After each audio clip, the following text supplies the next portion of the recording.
The acrid smoke from my grandfather's hand-built paddleboat filled my lungs as $45,000 worth of restored mahogany turned into ash. That boat wasn't just wood and varnish. It was 3 generations of memories floating on Willow Cove Lake. I had inherited it after my father passed, kept its brass polished, its wood gleaming, because the smell of pipe tobacco and engine grease still carried echoes of my dad and granddad. And now it was burning in front of me, flames crackling like bones snapping under the roar of gasoline fire. And there, standing on the dock in her spotless white tennis outfit, was Dolores Cranky, president of the Willow Cove HOA, clipboard in one hand, phone in the other, smirking like a conqueror admiring a battlefield. She had the nerve to look me in the eyes while my grandfather's legacy disintegrated into black smoke and say, "Maybe next time you'll pay the registration fee." Then she turned her manicured finger to her phone and dialed. "Yes, officers. We have a hostile individual disturbing the peace at Willow Cove Lake." Hostile. Because I was watching 3 generations of my family's history collapse into charred crumbs on the water. Hostile. Because a so-called HOA president with a power complex had engineered a rule designed to bleed out anyone who resisted her control. Hostile. Because this woman thought she had me cornered. What Dolores didn't know, standing on that dock in her designer sneakers smelling of arrogance and Chanel perfume, was that for 3 years I had been quietly buying up lakefront properties. Piece by piece, shell company by shell company, I had acquired control of 66% of Willow Cove. She thought she was burning me out. All she had done was declare war against a Marine who already owned the battlefield. My name is Harron Decker. I'm 52 years old, former Marine, former logistics software CEO, current man responsible for keeping the memory of my father and grandfather alive in that little lake cottage. 18 months earlier, after Dad passed, I left behind everything to return here, to that cottage tucked at the tree line, to the sunsets over the dock. I came back to rebuild, to preserve, and to protect. And from the first month I returned, Dolores made herself my enemy. Her first strike came not with fire, but with paper. Clipboard, fines, citations. Mailbox color wrong. Grass half an inch too high. Flagpole unauthorized. The violations stacked like incoming artillery. 17 notice sheets plastered like wanted posters across my door one morning. It wasn't about compliance. It was about pressure. Pressure to make me break, to make me sell, to make me just another forced foreclosure falling into the hands of her $200 polo shirt nephew and his jet ski Marina Vision. The harassment parade was always the same. Dolores's white Escalade gliding to a stop in front of my house. 2 board members trailing after her, Janet and Carl, measuring things with rulers, snapping photos, as Dolores narrated like she was hosting a twisted home improvement show. "Such a shame when properties become eyesores," she said into her phone camera. "Sometimes it's better when they change hands to owners who respect community standards." She was already planning my eviction while my grass measured exactly 2 inches, photographed with time-stamped evidence. She thought she was unstoppable, protected by her yoga class board allies and developers lining up like vultures. She miscalculated. I had lived under fire before, in Kandahar and Fallujah. Very little rattles you after that. Dolores didn't understand that what she called harassment, I called intelligence gathering. I watched, I listened, and I recorded. My property bristled with more cameras than a Vegas casino. 4K audio, motion sensors, evidence stacking on hard drives labeled like munitions crates. I wanted her lies documented. And oh, did she hand me ammunition. She whispered outside my gate thinking she was out of earshot, promising her board members triple property values once they forced out the holdouts. She bragged about investors, about her nephew's marina, about seizing properties that had belonged to families like mine for 70 years. She'd turned our home into her personal monopoly board, and all of us were just pieces to be moved off the squares. That arrogance climaxed the morning my grandfather's boat burned. I watched her stand there and smile, smug in her white tennis shoes as the fuel-soaked flames snapped with that had carried me across the water when I was 12 holding my dad's hand. I watched her fake inspection papers flutter from a manila folder she clutched like it was scripture. Fire hazard, she called it. Evidence she manufactured hours earlier. She didn't see the neighbors filming on their phones. She didn't see Gus Kowalski's security cam catching her nephew near my boat at 3 a.m., gas can in hand, face lit by his phone. She didn't see Mary Sullivan's tablet angled perfectly from across the dock, recording every word of her staged commentary. And she sure as hell didn't see me holding the bigger cards. Because the truth is, that boat may have been my grandfather's pride, but this lake? The docks, the slips, the surrounding cottages? They were already mine. Quietly, patiently, I had played a longer, smarter game. Dolores had burned wood. But she hadn't touched the war I'd spent years preparing. My grandfather taught me the value of patience. The military taught me the value of strategy. And Dolores just taught me her greatest weakness. She believed she was untouchable. But she had just touched me in the one place I could not forgive. And for that, her HOA reign was already living in borrowed time. 3 weeks before the fire that took my grandfather's boat, I sat in Murphy's diner nursing a cup of bitter black coffee when she walked in. Dolores cranky, in her pastel workout gear and tennis shoes white enough to blind, clipboard clutched under her arm like a rifle. Everyone in Willow Cove knew what that clipboard meant. Somebody was about to get screwed. She glided to my booth with that chirpy tone her type perfects, a voice so sharp it could peel paint off the diner walls. "Mr. Decker," she smiled, already flipping papers. "You haven't responded to the watercraft registration fee notice." I took a slow sip, savoring the bitter taste because it matched my mood. "That's because I'm not paying it, Dolores." She blinked, tightening her grip on the clipboard. The initiative passed fair and square. $500 per vessel plus decals. It's a modernization effort. Rules are rules. She said it like she was explaining arithmetic to a toddler. I leaned forward, my voice level and calm, the kind of tone Uncle Sam trained me to use when dealing with people trying to bluff. And what you don't seem to know is that HOAs can't retroactively charge fees for features that existed before their rules. My grandfather's boat predates your fancy jet ski dreams. State statute protects it. And I've checked. Her face shifted through shades of red until she landed on the one that matched her temper. The diner went quiet. Gus Kowalski pretended to read his newspaper, but he was listening hard. Mary Sullivan froze halfway through her scrambled eggs. Everyone wanted to hear someone, anyone, finally push back. "This isn't the military, Mr. Decker," Dolores spat, her smile faltering. "You don't get to pick and choose which orders you'll follow." There it was, disrespect for my service, the smirk of someone who thought gratitude was optional. She'd made it personal. I set my cup down and gave her a thin smile of my own. "Actually, Dolores, the military taught me exactly how to recognize enemy tactics. Like how you've been eyeing our marina for your nephew's jet ski rental business." Her jaw dropped, and her grip on the clipboard slipped for a fraction of a second. Gus muttered, "Well, I'll be damned," under his breath. The truth hit harder than I intended. Word spread fast in a small town, and rumor confirmed she'd already lined up investments. Dolores stormed out in a cloud of expensive perfume. On her way to the door, she hissed, "Enjoy your coffee while you can, Mr. Decker."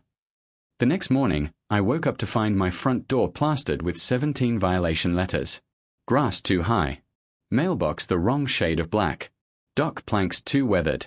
Each one absurd, but together they stacked to $3,400 in fines. A harassment bombardment. By the time I finished reading, Dolores's white Escalade pulled up. She stepped out with 2 bored cronies, Janet and Carl, measuring my lawn with rulers while she narrated on her phone like the host of some cracked HGTV special. "Such a shame when properties become eyesores," she sighed. "Sometimes it's better when they change hands to owners who respect standards." They thought they were safe out of range, but what Dolores didn't know was that my property had more cameras than her country club gym. Her words, her threats, her entire act, captured in perfect clarity. That night, I filed certified letters to every single property owner. Each letter outlined the truth. My mailbox color matched the HOA paint code to the letter. My grass measured at exactly 2 inches. My dock was pre-existing and therefore exempt. And taped to every envelope was the audio of Dolores herself talking about forcing property sales and tripling values. By noon the next day, Murphy's diner was a firestorm. Gus slammed my email onto a table. "She fined me for a garden gnome," he grumbled. Mary added, "She said my bird feeder brought the wrong birds." Even the newcomers, who usually stayed quiet, muttered into their coffee. Rebellion was brewing stronger than the espresso machine. Dolores, of course, doubled down. She scheduled an emergency HOA meeting at the community center that Thursday evening. The place was packed shoulder to shoulder, air buzzing with anger. She strutted in wearing her navy power suit, looking more pyramid scheme saleswoman than president. Smiling, she clicked her PowerPoint on, revealing slick marina graphics and the words Lake Access Improvement Fee, $2,000. And in the corner of every rendering, in bright shiny letters, Cranky Jet Ski Paradise, coming soon. Her nephew sat in the back row already wearing the company polo. The board called for a vote instantly. Her yoga class friends raised their hands in unison like trained seals. Final tally, 24-23. Democracy at work, if you ignored the fact 3 dissenting board members claimed they'd never been notified. Dolores adjourned with a sing-song tone. Invoices will arrive tomorrow. Neighbors shuffled out stunned. The new fee would crush many of them. But as I walked out into the cold night air, my anger simmered into focus. Gus caught up with me, worry etched on his face. She's got friends. Developers, city council ties, her husband's payday loans. You sure you want this fight? I smiled, for real this time. Gus, I've been preparing for this fight since day one. And there's something she doesn't know. What's that? He asked. I opened my truck door and leaned against it. She thinks she's playing Monopoly. But I've already been buying the board. Cliffhanger silence, just the engine turning, Gus staring, trying to understand. He would, soon. Monday morning broke with the sound of hammers at the marina. By the time I drove down with my thermos, a fortress-grade electronic gate stood where open access had always been. Keypad, card reader, brand new cameras that still had the plastic wrap clinging to their lenses. A laminated sign flapped in the breeze, Marina Safety Protocols. HOA approved access cards required. I walked to my slip, my grandfather's paddleboat trapped like a prisoner of war behind steel bars, and swiped the old key card I'd used for years. Denied. The attendant across the road, wiping his hands on his apron from pumping gas all morning, shook his head. Been watching folks get turned back all day, he muttered. She had that thing installed at 5 in the morning. Security company belongs to her husband's cousin. Of course it did. When I called the HOA office, the secretary's response was chirpy enough to make a saint grind his teeth. Your access card application is pending review, Mr. Decker. Processing time is 6 to 8 weeks. 6 to 8 weeks. My father used to say the cruelest dictators never use shackles. They just build doors where doors don't belong. That afternoon I drove to the county courthouse, down into the records room where the dust smells like history and justice mixed together. I searched through boxes stacked higher than me until my fingers were black with ink and dust. 3 hours later I struck gold, a document older than Dolores's entire career. A 1947 recorded easement. Language so clear it could have been written yesterday. All original lakefront property owners, their heirs, and successors retain perpetual rights of access to the lake and adjoining marina, regardless of future governance or associations. It was a bomb buried under 70 years of dust and waiting for someone to light the fuse. I stapled weatherproof copies to every surface I could find at the marina. The thunk of the metal echoed across the water like a war drum. By the time I was done, the dock looked like Martin Luther's church door after the theses. My lawyer Beth smiled when I showed her the copies. They can't revoke rights that predate their own bylaws, she said. Not without personal liability attached. The board's emergency meeting 2 nights later was chaos. Janet, one of Dolores's loyalists, gasped when she saw the stapled easements. You told us these might be fake, she hissed across the table. Carl, another board member, was already on his phone. I am not losing my house over this, Dolores. In less than 15 minutes, 2 resignations hit the table before the meeting even officially started. The next morning, the gate came down. The marina was open again, for everyone. But Dolores wasn't finished. Like any cornered rat, she lashed back. That Friday, as I prepared Grandpa's boat for a sunset memorial ride, I smelled something wrong. Sweet, sickly, familiar from evenings in Kandahar when vehicles had been sabotaged. Sugar in the gas. Someone had tried to kill the engine, destroy the boat from the inside. But Marines fix their own gear. Sugar doesn't dissolve in gasoline, it just clogs the lines. Hours later, my hands covered in grease, the engine roared back to life, stubborn as the family who built it. That weekend, as I scrubbed the grease from my arms, I thought of the bigger picture. For years I had been quietly buying properties, patient and respectful, offering fair prices, giving elderly sellers life estates so they could stay in their homes. I hadn't forced a soul out. Dolores turned everything into war. I built my strategy like a castle, stone by stone. And as of last week, through 7 LLCs, my group controlled 31 of 47 lakefront properties. 66%. Enough to control everything. Enough to dissolve her HOA with a single motion. Enough to win without raising my voice. That evening, I stood on the dock as the sun dipped red over the lake, the water calm, the boat rocking gently beneath me. Across the cove, lit by her 2 bright porch lights, Dolores stood with binoculars pressed to her face, the glow of her phone in her other hand. Watching. Always watching. I smiled, not because I felt joy, but because I finally understood. She thought she was the hunter. But I'd been setting the trap since the day I moved back. Across the still water, I whispered to myself, "You burned the wrong Marine's lake." The screaming woke me at 6 in the morning. Neighbors shouting, garden hoses spraying, the acrid smell of gasoline and burning wood slicing through the dawn air. I stumbled to the dock and froze. My grandfather's paddleboat, the heart of 3 generations, was engulfed in flames. Orange tongues clawed at the sky. Black smoke bled across Willow Cove like artillery fire.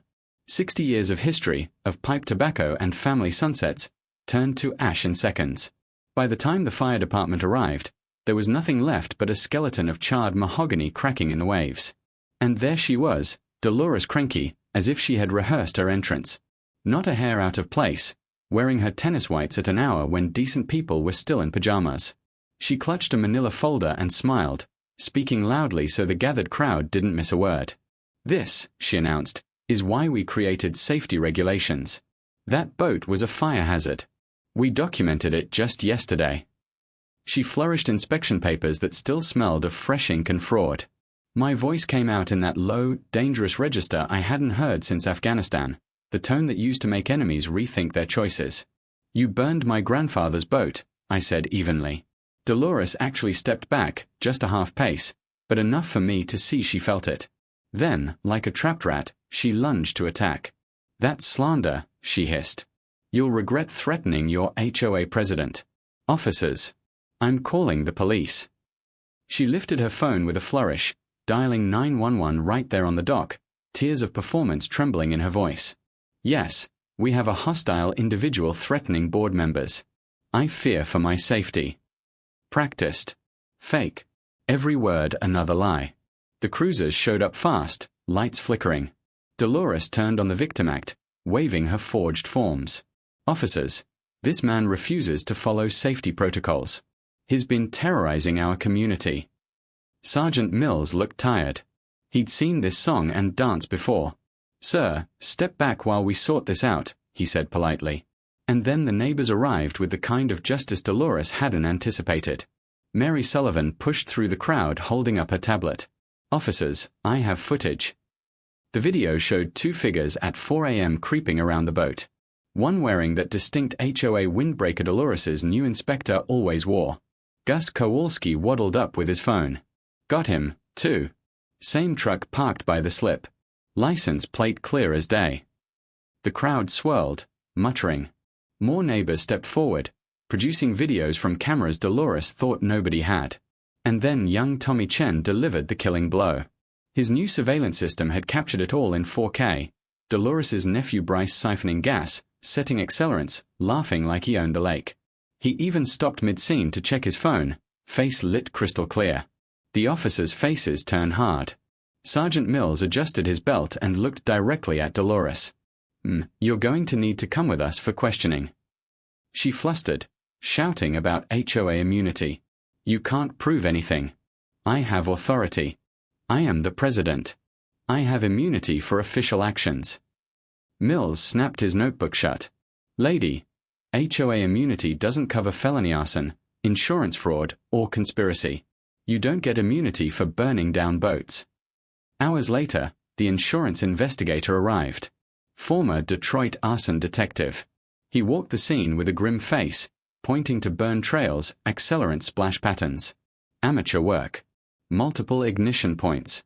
Gasoline dumped sloppy. Looks intentional. "Congratulations," he said, scribbling notes. "You're now looking at criminal arson with clear monetary damages. This boat was worth $45,000 minimum." That same evening Dolores tried another desperate escape, an emergency board meeting in her kitchen to pass a vote granting retroactive hazardous disposal approval. The 3 remaining board members looked at her like she'd asked them to drink cyanide. Janet slammed her papers down. "You burned his boat, Dolores. We're not becoming accomplices." Carl muttered something about calling his lawyer. Within 12 minutes the meeting adjourned. 2 more resignations handed in. By midnight, Dolores wasn't just an HOA president clinging to power.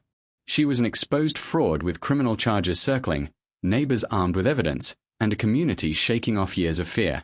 I sat alone on my dock, staring at the empty slip where Grandpa's boat had always rested. The lake smelled like smoke. The water reflected nothing but memories.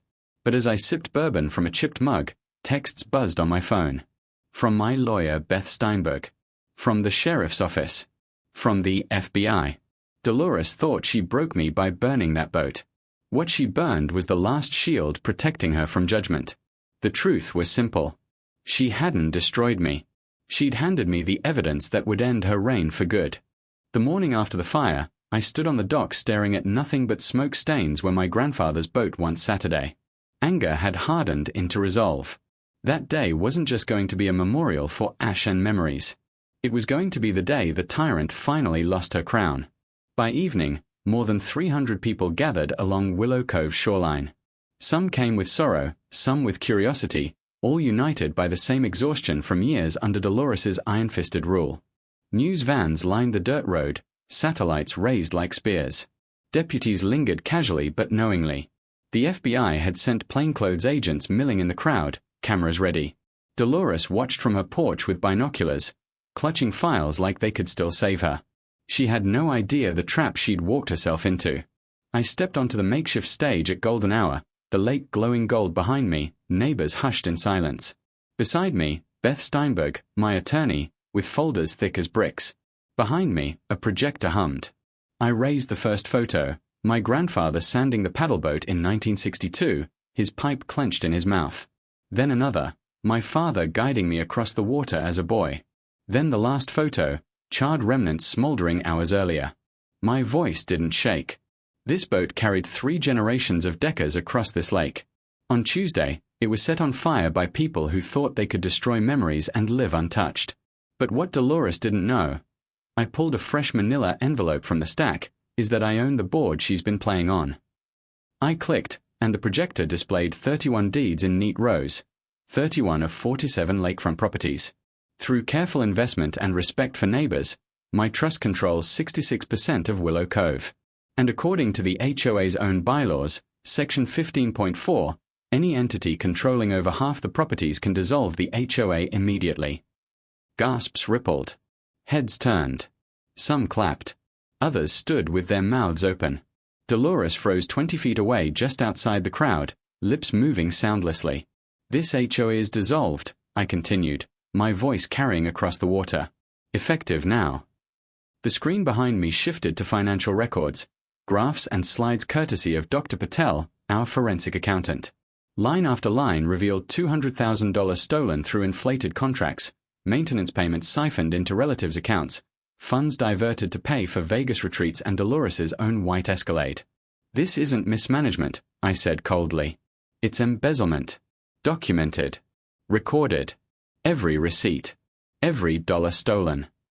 The crowd roared like a dam bursting. Shouts of thief and shame filled the air. Dolores pushed forward, shrieking, "This is slander. I built this community. I protected property values." But before I could respond, the FBI agents stepped from the crowd. One flipped a badge open. Another raised a set of cuffs. "Dolores Cranky, we need you to step forward." She stumbled back, shrieking about conspiracies, about fake news. The sheriff stepped in with deputies. Around us, neighbors raised their phones, recording every word. And just like that, the queen of clipboards, the woman who fined bird feeders, who bankrupted retirees, who smiled as my grandfather's paddleboat burned, was led away in handcuffs, mascara streaking into her pearls. Her husband wasn't spared either. The payday loan kingpin's own financial records tied directly into the HOA's money laundering. He was cuffed on his manicured lawn. Their nephew Bryce, the one caught siphoning fuel, flipped instantly, testifying for leniency. The empire collapsed in minutes, live-streamed to tens of thousands of viewers across the country. The vote that followed was unanimous. Every property transitioned into a conservation trust. The lake was free again, safeguarded by its own community, protected forever from developers and petty tyrants. Kids roasted marshmallows on the beaches that night where bonfires once would have earned tickets. Gus lined his yard with 12 fishing gnome statues. Mary Sullivan set up a bird sanctuary, daring anyone to call her cardinals non-compliant. Months later, the community rebuilt my grandfather's paddleboat in the youth boat building program.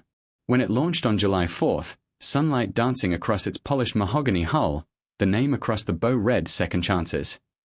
Watching kids and veterans alike climb aboard, I thought of my father's words. Secure the perimeter before the enemy arrives. We had secured more than that. We'd reclaimed our water, our homes, and our dignity. And all it took was one boat, one fire, and one tyrant foolish enough to declare war on someone who already owned the battlefield. She thought she could scare us. She thought she could bully us. She thought she could burn away my family's legacy. Instead, she burned her own kingdom to the ground.